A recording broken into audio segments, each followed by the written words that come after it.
Hi, this is David Linz, the Director of Faith Formation here at Our Lady of Joy. This is a message for Our Ladies Guild here at our parish because I was scheduled to speak to you, I think, on April 21st, and because of everything going on in the world today, obviously I'm not going to be able to do that, but you don't get out of it that easily. So here I am to share a little message with you as we prepare to dive into Holy Week. I was watching a movie with my family, as probably all of us have been doing a lot lately. It was Saving Mr. Banks. It's the story of P.L. Travers, the author of Mary Poppins, and how Mr. Disney was trying desperately to get her to sell the rights. I struggled while I was watching it. I pretty much have to admit to you that I began crying openly. Not something I enjoy. My wife was kind enough that she pretended like she didn't notice. Why? Because there was a strong theme throughout, and don't worry, no spoilers here, but there was a strong theme throughout of a father letting down his daughter. And some of you know that I lost a little girl in a reversed adoption, and she lives in unsafe circumstances to this day, and I struggle with that.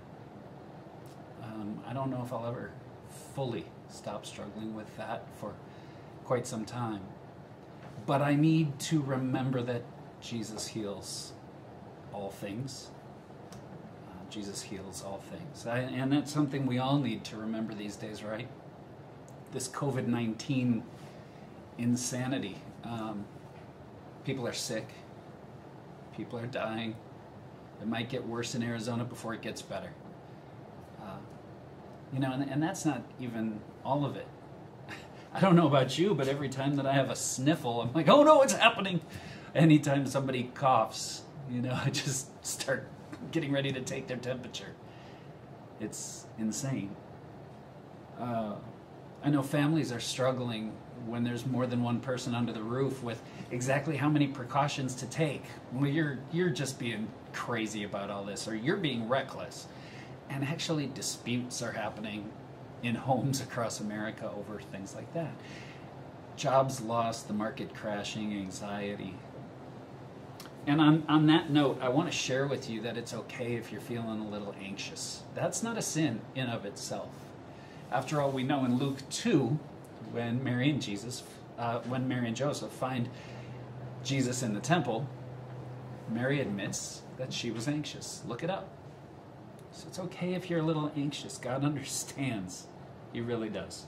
But Jesus can heal all things. Wounds, sin, the world.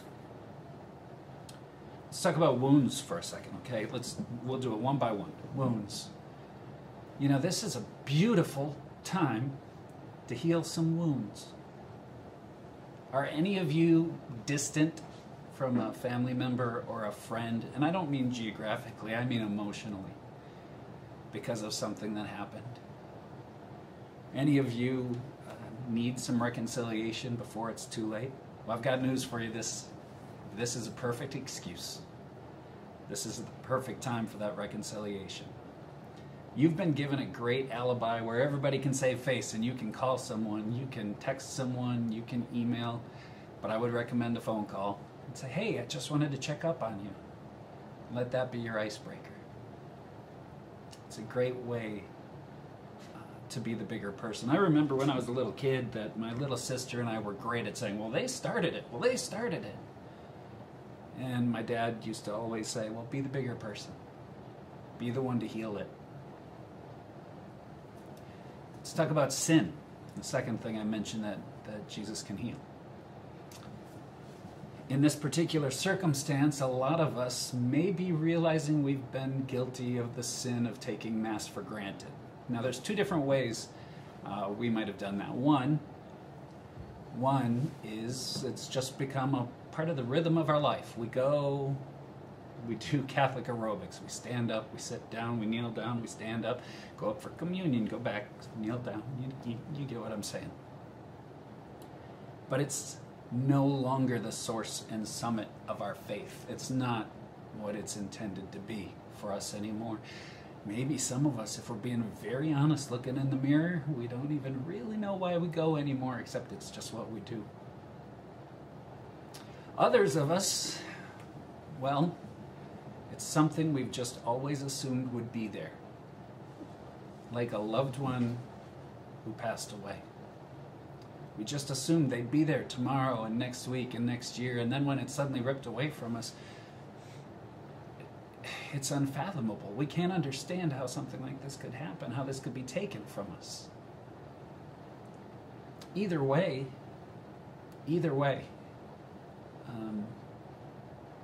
the sin of our lack of gratitude has been exposed. Our lack of gratitude for the gift of the Mass. Boy, I don't want to get ahead of myself, but I'm looking forward to a few months from now when we all gather together again. I can't help but hope a lot fewer people leave Mass early. And then finally, let's talk about the third thing that I brought up, and that is that Jesus can heal our world.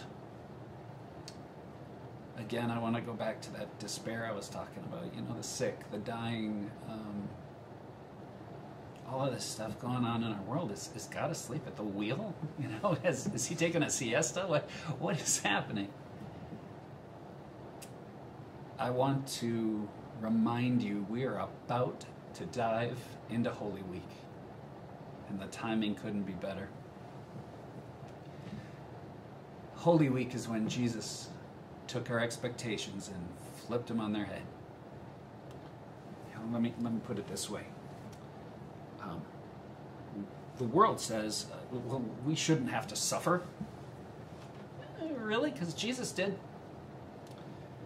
Well, you know, I shouldn't have to die, or none of my friends or loved ones or anybody I know, not even celebrities, should have to die.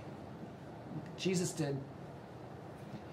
And the suffering and the death served a purpose. And I want to share with you that ours could too. You know, if you suffer, guess what? You're more like Jesus. And isn't that the point of this whole thing? God forbid, you know, that any of us or anybody we love succumbs to the illness. But I want to remind you, with eyes of faith, passing away isn't necessarily in the long run a tragedy for the person who does, so long as they attain heaven. It hurts real bad for those of us left behind, and I'm not downplaying that one bit. But I want to remind you that that's where we're all going eventually, and it is the ultimate graduation party. But don't worry, I'm not going to stay here, because this isn't the encouraging message that you were looking for, right? So it's okay, because that's just Good Friday. Let's get to Easter. Let's talk about Easter. Beauty rises from ashes. Jesus rose from the cross. And in these times, we're so down and we're dealing with so much, but it will have its time, and then its time will pass.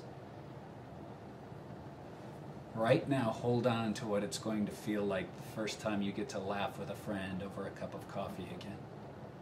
Right now, hold on to the feeling of what it's going to be like the first time you get to cry over a glass of wine again. The first time you get to see a friend, you know, run across them at a store and run up and give them a hug again. The first time you'll be able to join with extended family around a big table again. Maybe the first time this coffee shop here at the church is full of people after Mass again. First time you get to go to your favorite restaurant and order whatever that dish is that you like again. Hello, oregano's Pazuki. The first time you get to meet with your friends at church, maybe at Our Lady's Guild again. The first time you go grocery shopping again, and it's normal, and everything that you're used to being there is on the shelves again. And oh, by the way, there's no limit on how much milk or hand sanitizer. Maybe the first time you get to go to the grocery store and you don't care whether or not they have toilet paper or hand sanitizer again because you don't need it. And yeah, the first time we all gather at church again, what is it going to feel like? Hold on to this. What is it going to feel like the next time you walk up the aisle to receive the Eucharist again? Because it's going to happen, and it's going to happen soon. This will pass. There was a Good Friday, but there was also an Easter. Beauty rises from ashes. I'm huge into the outdoors. I love the outdoors. I love going camping, and forest fires can feel like a tragedy. Then go back 5, 10, 15, 20 years later, and oftentimes the forest has renewed itself more beautiful than ever before. It's true.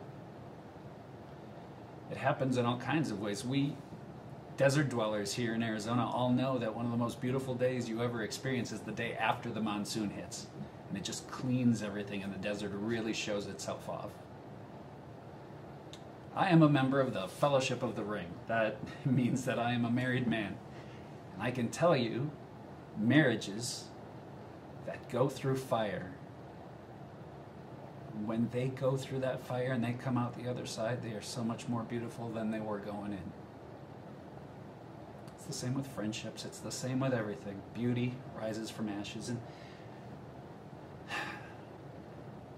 why is that a universal truth? Because the one who made the world exemplifies that. Jesus died, and then he rose more beautiful than ever before. And so will we from this, individually, but also as a church. Have hope, my friends. Have hope. I want to say thank you, by the way, real quick before I let you go. I want to thank you so much. So many of you have responded here in our parish community for our call to give online and to even bring in envelopes if you can't give online. It's really easy to find on our website. Just look across at giving. So many of my dear friends who've worked for other Catholic churches have either been furloughed or let go because their parish communities just frankly haven't been as generous as you have been. And on behalf of the entire staff, on behalf of my family, for crying out loud, I want to thank you for your generosity. You're keeping us employed. You're giving us the ability to continue to do things like this and serve you. So thank you from the bottom of my heart and from the bottom of all of our hearts. We're praying for you. We're working for you. If you need anything at all, don't hesitate to reach out. Thank you, and God bless you.